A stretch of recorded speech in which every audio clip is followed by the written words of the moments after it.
Hello बच्चों, आइए हम लोग सॉल्यूशन के नेक्स्ट लेक्चर की ओर बढ़ते हैं। नेक्स्ट लेक्चर में हमें सॉल्युबिलिटी के बारे में स्टार्ट करना था, लेकिन सॉल्युबिलिटी स्टार्ट करने से पहले हमारे 2-3 न्यूमेरिकल कंसंट्रेशन ऑफ सॉल्यूशन के छूट गए थे, उसको भी हम लोग कर लेते हैं। तो आइए देखते हैं। ये न्यूमेरिकल बोल रहा है solution is obtained by mixing 300 gram of 25% solution and 400 gram of 40% solution by mass. Calculate mass percentage of resulting solution. Question समझिएगा। एक सॉल्यूशन है, बनाया जा रहा है। ये रहा ए, ये रहा आपका बी। ठीक है, ए और बी। ए कितना है आपका 300 ग्राम, बी कितना है आपका 400 ग्राम। एक ए से कितना लिया जाता है 25%। 25% इज द सॉल्यूट। ठीक, बी से कितना लिया जा रहा है 40%। 40% इज द सॉल्यूट। दोनों को मिक्स किया जाता है। ये सॉल्वेंट रहा और सॉल्यूट, सॉल्वेंट का 25% मिलाया गया, यहाँ पास सॉल्वेंट का कितना मिलाया गया 40% मिलाया गया। दोनों को ऐड किया गया। जब दोनों को ऐड किया गया तो यहाँ पास टोटल सॉल्यूशन कितना हो गया 700 ग्राम। सही है ना। चलिए, ये सॉल्यूशन का टोटल मास हो गया। सॉल्यूट निकाल लेते हैं। सॉल्यूट यहाँ पास कितना है 25% 300 का निकालो। 25/100 इंटू 300 कितना आएगा 75 ग्राम। यानी जाहिर सी बात है यहाँ से कितना लिया गया होगा 75 ग्राम सॉल्यूट, है ना। और यहाँ से कितना 40%, तो 14 4 से कितना हो गया 16। दिस इज 160 ग्राम। दोनों को प्लस कर दिया जाए तो 160 प्लस 75 5 7 6 13 1 कैरी 235 ग्राम। ठीक है, तो ये टोटल मास सॉल्यूट का कितना हो गया 235 ग्राम। सॉल्यूशन कितना हो गया 700 ग्राम। तो ये था आपका क्वेश्चन। क्या निकालना था हमें मास परसेंटेज निकालना था। मास परसेंटेज कैलकुलेट करेंगे तो this is what mass of solute upon mass of solution multiplied by 100। Mass of solute कितना है बेटा 235। ठीक है, अपॉन मास ऑफ सॉल्यूशन कितना है 700 मल्टीप्लाइड बाय 100। देखो 00 से 00 कैंसिल। ठीक है, 7 से डिवाइड करते हैं। 7 कितनी बार 7 3 या 21 25 अगेन 7 3 या 21। ठीक है, 2 आएगा कैरी 0 वाला 7 2 या 14 एक मिनट 25 7 से कट करेंगे तो 7 3 या 21। ठीक है, तो आएगा कितना 25, फिर 7 3 या 20 40 7 5 या 35। ठीक है, फिर 50 आएगा 7 से, तो कितना आ गया 33.57%। ठीक है, ये क्या आ गया ये मास परसेंटेज आ गया सॉल्यूट का। और सॉल्वेंट का निकालना होगा तो क्या करेंगे मास परसेंट ऑफ सॉल्वेंट,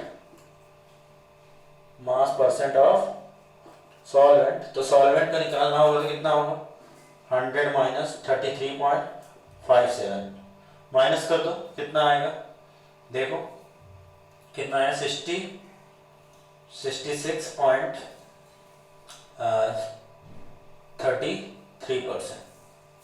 43 है ना, हाँ 43%। ठीक है, तो ये क्या आया मास परसेंट ऑफ सॉल्वेंट आया।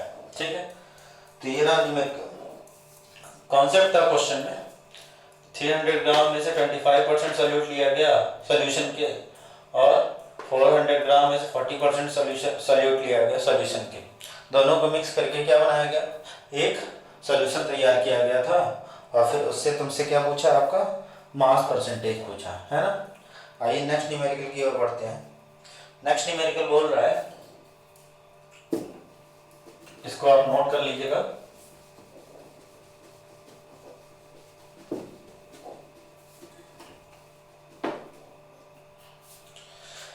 The numerical is an antifreeze solution is prepared by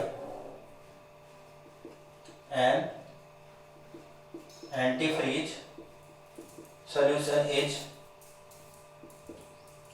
prepared from 222.6 gram of ethylene glycol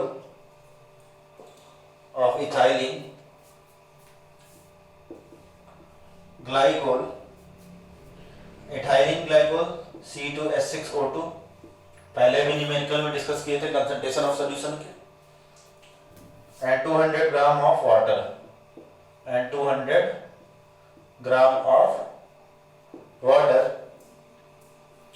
Calculate the molality of the solution. Calculate the molality of solution if the density of solution is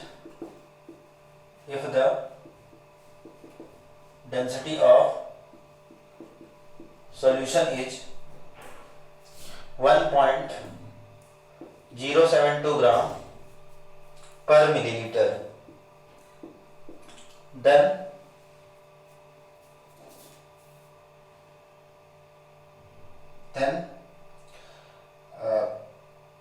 what shall be the molarity of the solution?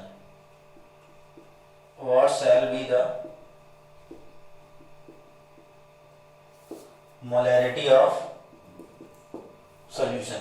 ठीक है, तो यहाँ पास तुमसे क्या पूछा है, देखो antifreeze solution ethylene glycol कितना दिया हुआ है, दिस इज सॉल्यूट क्या है C2H6O2 कितना दिया हुआ है 222.6 ग्राम, ठीक है। अब देखो वाटर कितना दिया हुआ है, यहाँ पास वाटर H2O दिया हुआ है कितना 200 ग्राम, ठीक है। कैलकुलेट मोलैलिटी, तो पहले मोलैलिटी कैलकुलेट कर लेते हैं। तो मोलैलिटी बराबर क्या था, number of moles of solute upon mass of solvent in KG. Solvent क्या है, वाटर है ना, सॉल्वेंट क्या है, वाटर। तो यहाँ पास mass of solvent in KG होता है मोलैलिटी में, तो हम लोग इसको केजी में कन्वर्ट कर लेंगे, 200 डिवाइड बाई 1000, ठीक है।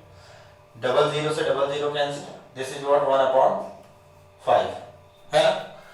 मोलैलिटी कैलकुलेट करना है, number of moles of solute upon mass solvent का किसमें, केजी में। तो हमें number of moles of solute की जरूरत पड़ेगी, और number of moles of solute अगर हमें कैलकुलेट करना है तो number of moles of solute is nothing but given mass upon molar मास। और गिवन मास अगर हम लोग देखेंगे तो गिवन मास कितना दिया हुआ है 222.6 ग्राम अपॉन मोलर मास इथाइलिन ग्लाइकोल का कैलकुलेट कर लेते हैं, 2 × C + 6 × H + 2 × O, 2 × 12 + 6 × 1 + 2 × 16, this is 24 + 6 + 16 2 = 32, ठीक है। आई प्लस करते हैं तो ये कितना हो गया 62 आएगा, कितना आएगा बेटा 62 ग्राम, 62 ग्राम, ठीक है। ग्राम से gram cancel, number of moles of solute कितना आ गया 222.6 upon 62 divided by mass of solvent in KG, that is 1/5। Divide का हो जाएगा, मल्टीप्लाई संख्या क्या हो जाएगी, इंटरचेंज।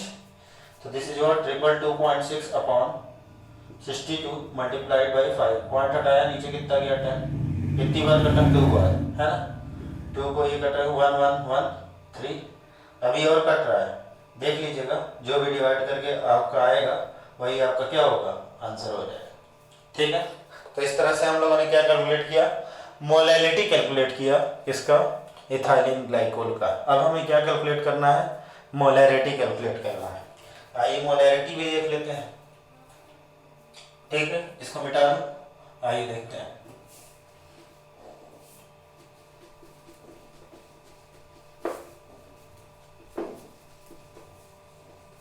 तो हम लोग मोलैरिटी की बात करेंगे, किसकी, मोलैरिटी की। तो molarity is nothing but number of moles of solute upon volume of solution, किसमें, लीटर में। यहाँ देखो वॉल्यूम सॉल्यूशन का नहीं दिया हुआ है ना, तो अगर वॉल्यूम सॉल्यूशन का नहीं दिया हुआ है तो इसको हमें क्या करना पड़ेगा, हमें कैलकुलेट करना पड़ेगा। और number of moles of solute आप लोगों ने कैलकुलेट किया था, number of moles of solute mass upon given mass upon molar मास, है ना। तो मास ऑफ अगर सोल्यूशन निकालना है तो आपका क्या हो जाएगा बोलो, यहाँ पास क्योंकि डेंसिटी दी हुई है, वॉल्यूम कैलकुलेट करना है, डेंसिटी बराबर कितना 1.0272 ग्राम पर मिलीलीटर, और तुमसे वॉल्यूम पूछा है ना। मास की जरूरत पड़ेगी सॉल्यूशन की, तो मास सॉल्यूशन का क्या चीज करोगे, सॉल्यूट प्लस सॉल्वेंट कर दो। सॉल्यूट का मास कितना दिया हुआ था 222.6, सॉल्वेंट कितना दिया हुआ था 200 ग्राम, सिंपल 222.6 प्लस ये कितना दिया है 200, तो कितना हो गया 422.6 ग्राम किसका, मास सॉल्यूशन का। वॉल्यूम कैलकुलेट करना है तो हमने पढ़ा था density equals to mass upon volume, है ना। तो वॉल्यूम इक्वल्स टू क्या हो जाएगा, density equals to mass upon volume, तो वॉल्यूम मास अपॉन क्या हो जाएगा बेटा डेंसिटी, सही है ना। तो मास कितना दिया हुआ है 422.6 ग्राम अपॉन वॉल्यूम 1.07672 ग्राम पर मिलीलीटर, मिलीलीटर ऊपर चला जाएगा, ग्राम से ग्राम कैंसिल, ठीक है। ये मिलीलीटर में है, इसको लीटर में कन्वर्ट करना है तो क्या करना पड़ेगा, हमें 1000 से डिवाइड करना पड़ेगा। 1.072 यहाँ से पॉइंट हटाया, ऊपर क्या गया 1000, और चूंकि लीटर मिलीलीटर को लीटर में कन्वर्ट करना है इसलिए 1000 से डिवाइड भी कर दिया मैंने, ये 1000 से 1000 कैंसिल। अब आप इसको डिवाइड कर लोगे तो आपको वॉल्यूम पता लग जाएगा, किसमें वॉल्यूम पता लग जाएगा आपका लीटर में, है ना। और number of moles of solute आपने निकाला था हम लोगों ने जब अभी मोलैलिटी कैलकुलेट किया था, तो यहाँ पास आपका जो भी मोलैलिटी की वैल्यू आएगी वो यहाँ से आ जाएगी। Number of moles of solute क्या था, mass upon given mass upon molar मास इथाइलिन ग्लाइकोल का गिवन मास कितना दिया हुआ था 222.6 अपॉन मोलर मास कितना 62, वॉल्यूम ऑफ सॉल्यूशन कितना 422.6 अपॉन 1.1072, ठीक है। पहले का चौथे से, दूसरे का तीसरे से आप सॉल्व कर लोगे इसको तो ये लगभग 9.1 मोलैरिटी आएगा, ठीक है। तो ये रहा आपका क्या चीज सेकंड न्यूमेरिकल, ठीक है, second last numerical concentration of solution का। आइए हम लोग लास्ट न्यूमेरिकल की ओर बढ़ते हैं। लास्ट न्यूमेरिकल थोड़ा सा इंटरेस्टिंग है क्योंकि ये पीपीएम का है, पीपीएम के क्वेश्चंस बहुत कम मिलेंगे और पीपीएम के क्वेश्चन आपके आईआईटी जेईई और नीट में बहुत पूछे जाते हैं। तो आइए देखते हैं, मिटा दो इसको, चलिए तो क्वेश्चन लिख लेते हैं फिर हम लोग सॉल्यूशन करते हैं। ये सारे एनसीईआरटी के न्यूमेरिकल हैं, आप लोग देखोगे तो उसमें मिलेगा। यहाँ पास क्वेश्चन है sample of drinking water, a sample of drinking water was found to be severely contaminated with chloroform,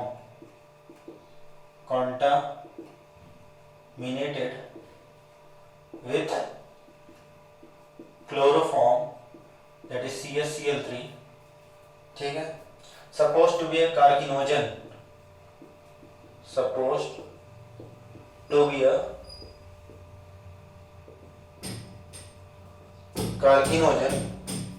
the level of contamination was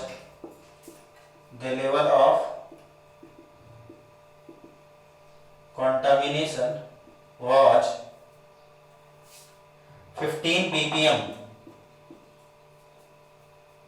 by mass। इसमें पहला क्वेश्चन पूछा express this in percent by mass, express this in percent by mass, और दूसरा पूछा determine the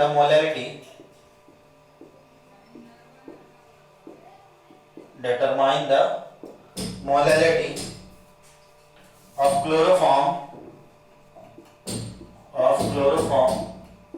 in water sample,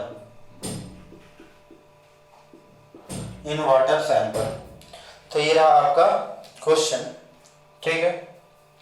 तो तो यानी यहाँ पास क्या करोगे, आपको मोलैलिटी निकालनी है। मोलैलिटी के साथ साथ आपको क्या करना है, मास परसेंटेज भी निकालना है। तो आइए हम लोग कैलकुलेट करते हैं mass percentage.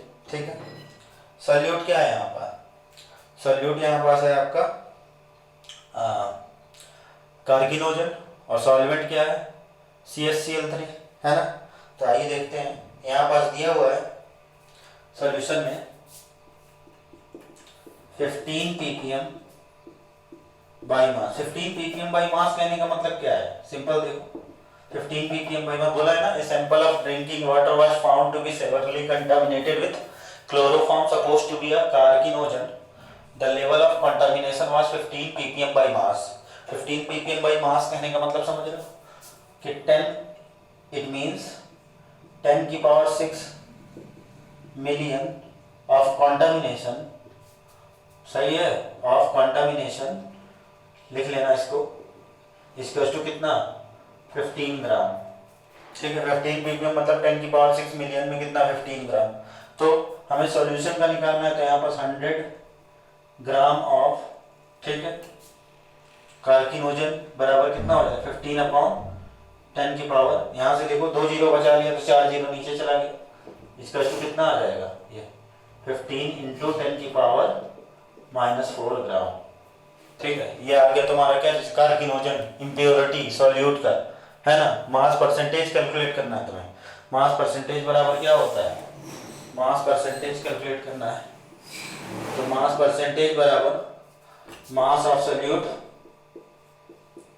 Upon mass of solution multiplied by 100। तो ये देखो मास ऑफ सॉल्यूट कितना कैलकुलेट कर लिया, 15 × 10 की पावर -4, ये कितना मास ऑफ सॉल्यूशन 100 ग्राम, ये बचा लिया था, इंटू कितना 100 कैंसिल हुआ, कितना आ गया 15 × 10 की पावर -4%। क्या निकल आया, ये मास परसेंटेज निकल आया किसका, आपका ड्रिंकिंग वाटर में कार्किनोजन का इतना मास परसेंटेज है आपका इम्प्योरिटी का। दूसरा क्या पूछा है बेटा, दूसरा पूछा है मोलैलिटी। अब मोलैलिटी के लिए हमें क्या चाहिए, number of moles of solute upon mass of solvent in KG. तो number of moles of solute कितना है, number of moles of solute अगर कैलकुलेट करना है तो आपका मास अपॉन क्या, given mass upon molar mass. This given mass बहुत कम है तो इसको हम लोग मोल्स में ही कन्वर्ट कर लेंगे। तो मोल्स में ये देखो, ठीक है, तो इसमें देखो इतना मोल्स आ गया था, है ना। तो आइए देखते हैं, मोलैलिटी बराबर number of moles of solute upon क्या चीज, मास ऑफ सॉल्वेंट इन केजी। ठीक है, number of moles of solute की बात करोगे तो यहाँ पास ये देखो, क्योंकि ये पीपीएम का क्वेश्चन है तो इसमें हम लोग नंबर ऑफ मोल्स में कन्वर्ट करने के लिए गिवन मास अपॉन मोलर मास नहीं, हमारा जो गिवन मास आया था उसी को ले लेंगे। बहुत ही लेसर क्वांटिटी होती है, इस वजह से नंबर ऑफ मोल्स में कैलकुलेट करने के लिए हम लोग गिवन मास ही हम लोग ले लेते हैं। दिस इज 15 × 10 की पावर -4, और मास ऑफ सॉल्वेंट केजी में ना कन्वर्ट करके ये कितना आया था CaCl3 का, CaCl3 C + H + Cl × 3, सही है ना, C + H + 3 × Cl, कार्बन 12 + 1 + 3 × 35.5, इसको आप सॉल्व करोगे तो 119.5 आ जाएगा, यहाँ पास रख दो। ठीक है, इसको जब सॉल्व करोगे तो आपको क्या मिलेगा, आपको ये सॉल्यूशन मिल जाएगा किसका, मोलैलिटी का। तो ये 3 रिमेनिंग न्यूमेरिकल बच गए थे किसके, आपके कंसंट्रेशन ऑफ द सॉल्यूशन के, वरना आज हमें सॉल्युबिलिटी ऑफ सॉल्यूशन हमें स्टार्ट करना था, क्योंकि हमने देखा बाद में ये 3 न्यूमेरिकल बचे रह गए हैं, इस वजह से हमने कहा कि ये 3 न्यूमेरिकल भी एनसीईआरटी के आप लोग को करा दें, ठीक है, ताकि बच्चों को प्रॉब्लम ना हो। अब जो हमारा नेक्स्ट टॉपिक है वो क्या है, सॉल्युबिलिटी। क्या चीज़, सॉल्युबिलिटी। तो इसको रख कर दें,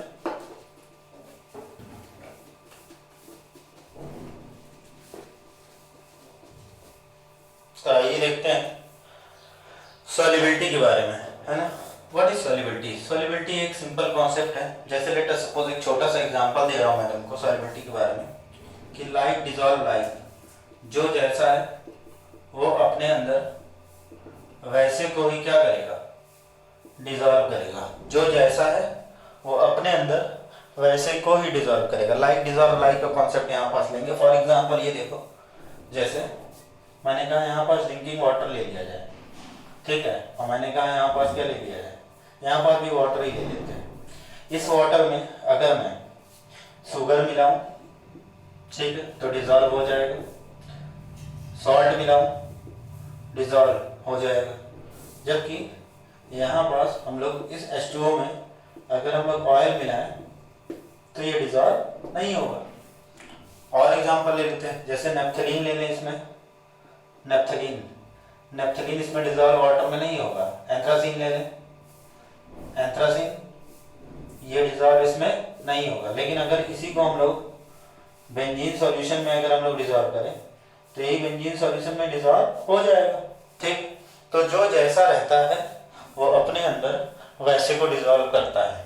शुगर और सॉल्ट को अगर हम लोग बेंजीन रिंग में डिजॉल्व करें, बेंजीन में डिजॉल्व करें तो वहाँ पास ये डिजॉल्व नहीं होगा, है ना।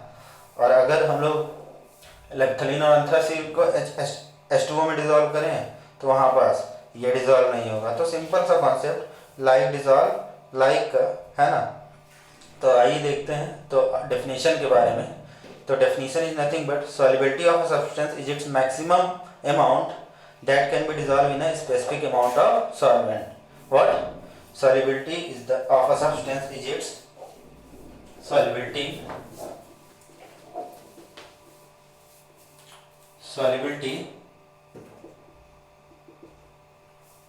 of a substance is its maximum amount